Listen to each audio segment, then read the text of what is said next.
Welcome to Morocco, the city of Chefchaouen. This is the blue city. Everything is blue here, the buildings, the walls, even the streets. And I decided to compare in this beautiful place the iPhone 13 Pro Max, which is Sierra Blue by the way, and DJI Pocket 2 camera. Let's go. What's good guys, my name is Oleg Nikitin, you're watching No Limits on channel from Russia with love, but today we're actually in Morocco. Let's start off with the specs of DJI Pocket 2.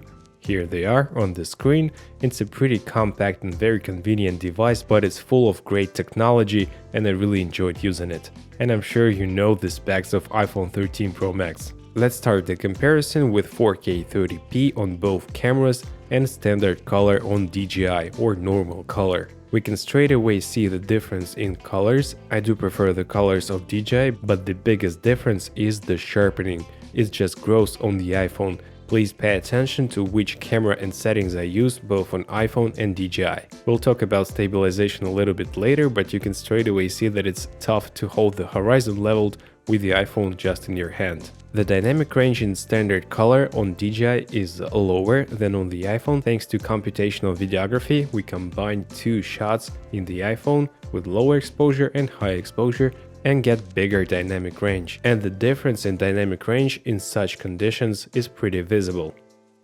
And in this shot we can see the biggest difference. We have no detail on the wall with DJI and a lot of detail with the iPhone. Now let's have a look at sound flares. They are kind of identical. But DJI has D-Cinelike mode and it's kind of a low profile. You can color grade the picture afterwards and get better dynamic range. In this case I used both the ultra-wide camera module on the iPhone 13mm equivalent and 26mm equivalent, the main camera. DJI has 20mm camera, that's why we're jumping back and forth between ultra-wide and wide camera of the iPhone to show you the difference. I do like the picture from DJI. It's a pretty small sensor, but it gives you a pretty nice, soft and cool looking image, and the iPhone is really over sharpened, but the iPhone also has the telephoto module 77mm, which is cool. You can color grade D-Cinelike as you wish. I raised the saturation a lot, and as you can see, it's a pretty comparable shot, but without this gross over sharpening of the iPhone. And now one of the most interesting parts, the stabilization test. Fast walking and then running, and as you know the DJI has 3-axis gimbal and iPhone is just great in terms of stabilization, but as you can see it's very tough to hold the horizon leveled and overall shakiness is really apparent in the iPhone's footage. It's a great result for handheld shot, but DJI won here. Speaking of picture quality, I do prefer the DJI's picture quality and I would love to see this quality in my vlogs compared to the iPhone's. iPhone is trying to over sharpen everything and also kind of raises the contrast and makes everything look like it's too much HDR. Now let's have a look at 4K 60. It's a pretty sharp 4K 60, the same sharpness as 4K 30 on both devices, which is great. And here we can see that the auto exposure is doing very gentle like shifts and exposure without any steps, which is also very nice. By the way, you cannot shoot in 4K 60 in D-Cinelike color, unfortunately, and you have to stick to standard or normal color.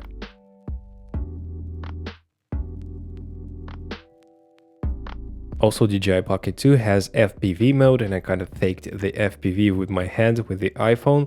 It's a great thing to have. I would use this mode a lot if I was using the DJI Pocket 2 on a daily basis.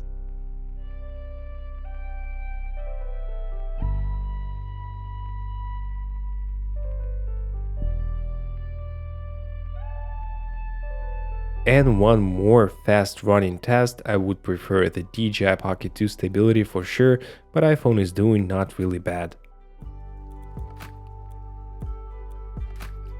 So guys, this is the microphone test of both iPhone 13 Pro Max and the Pocket 2. How do you like the sound? 1, 2, 3, mic check. It's a little windy here, but overall pretty okay. Let's see with the backlight situation. And the wind is kind of strong right here. So how did you like the sound and the footage? So guys, now I'm using the microphone of the Pocket 2 and also the ultra-wide lens also on the Pocket 2 and on the iPhone 12 Pro Max. Let's check the sound quality and also the field of view. It's now a little bit wider, as you can see. I'm just holding the phone and the Pocket 2 on my extended arms, vlogging. The sound of the separate microphone system is just awesome. Really not comparable even to the iPhone sound. Now let's get to shooting indoors. As you can see, both devices are kind of struggling and having some noisy pictures, but still the DJI is doing okay. And the ultra-wide camera of the iPhone is very noisy. And now let's have a look at this beautiful sunset, and actually I do prefer the iPhone's picture because we have more dynamic range and we can see more detail in the shadows and in bright highlights. But when the sun goes down we have much worse performance of the iPhone because of the artifacts of stabilization. The picture is kind of blurry all the time when the stabilizer is working, and it's especially bad with the ultra-wide lens, as you can see right here. So guys, now it's low light time, the sun is down and I'm using the selfie camera of the iPhone, and it's not the best choice for shooting in low light, of course, but let's see how it's working. And the DJI is doing okay, but overexposes the sky as far as I see. And here are some cool Russian dances from our group. Just enjoy the beautiful dancing, I guess, by the guys. And I still do prefer the DJI's picture quality in low light. Then we can color grade a little bit more this picture. This is just straight out of camera, but it's looking pretty nice. In now very dark low light situation, we can see grain on the DJI's picture. It's kind of a layer of grain, but we still see a lot of detail in this shot. And in the iPhone, we see a lot of digital denoising and kind of blocks of noise, blocks of denoised colors, or I don't know how to explain it, but it's looking very bad, especially on the ultra wide lens.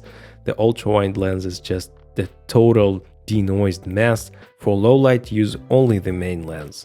And now the moving shots, and here we see one more disadvantage of the iPhone is the light leaks and kind of reflections of your sensor. Kind of small flies all over the shot. You can see those, and they're very bright and very pronounced and really irritating. And the same artifacts of stabilization are apparent, and the ultra-wide lens is just gross. Of course, DJI is also very noisy, but I would definitely prefer DJI's picture.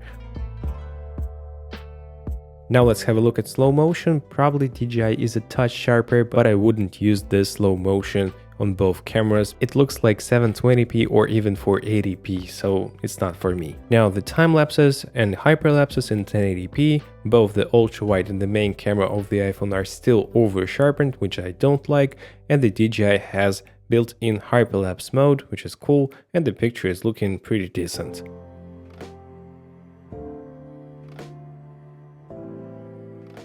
Now let's talk about the stills, 16 megapixel on Pocket 2 and 12 megapixel on the iPhone. Straight away we can see the difference in dynamic range because iPhone is stacking a lot of pictures and we're getting better results in terms of dynamic range, as you can see. But these are the JPEGs from DJI and you can shoot in RAW and edit the photos later. But I guess the DJI Pocket 2 is not actually for photos for most of the people, it's more of a video tool, vlogging tool. In terms of sharpness, they are okay. iPhone is doing a little bit better with chromatic aberrations, as you can see in this shot on his t-shirt. And both the ultra wide lens and the wide lens of the iPhone are doing better in terms of dynamic range. In terms of colors, it's up to you. It's a personal preference, I guess. The iPhone's colors are more vibrant and it has much more digital sharpening, which I don't like.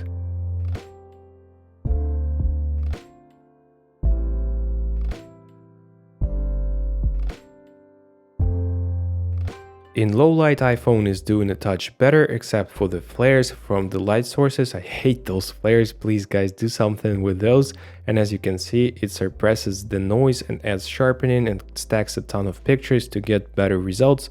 So yeah, probably in low light it's better. And especially in this shot with bigger dynamic range, we can see that iPhone retains a ton of detail compared to DJI, and we had to shoot this in RAW and post-process it. But I'm not sure if you would shoot in RAW with DJI Pocket 2 and just spend your time trying to pull something out of this photo. Now let's talk about 64 megapixel mode versus 16 megapixel on DJI. Left 64, right 16. Straight away we don't see any difference. When we zoom in we do see the difference, but it's not that huge. Of course the 64 is a touch sharper, but it's not like, I don't know, a ton. And now let's compare it to the iPhone with 12 megapixel. Once again, we see the difference in dynamic range. And now let's zoom in a little bit. And here, once again, we do see that the real sharpness is better on 64 megapixel on DJI, but the overall computational photography and post-processing is doing pretty good job with the iPhone's picture. So guys, let's conclude.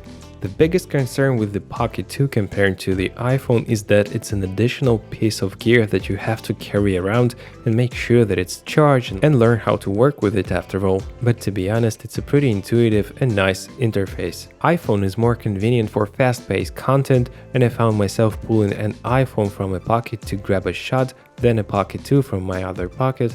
It's a lot of pockets, but you got me. iPhone is simply faster, it has better, bigger and brighter screen that helps composing your shots a lot. By the way, you can use Pocket 2 with Lightning or Type-C adapter to use your phone as a screen and with the Mimo app, but such setup is much bulkier. All in all, I do prefer the image quality of Pocket 2, it's more filmic looking or cinematic, even though I hate this word. iPhone is really good in computational videography and HDR-like look straight out of camera, but this over-sharpening just ruins it all for me. So for prosumers who would edit this content, color grade D-Cinelike and make kind of a short documentary, the Pocket 2 is a better choice in my opinion. But for fast and convenient content, iPhone 13 Pro Max is a great tool, which is hard to beat, especially in video. If you have different opinion, feel free to share it in the comment section below.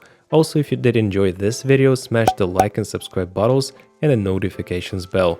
This was Oleg Nikitin from Russia with Love. Visit Morocco and Chefchaouen, guys, it's beautiful. See you in the next video. Take care, bye.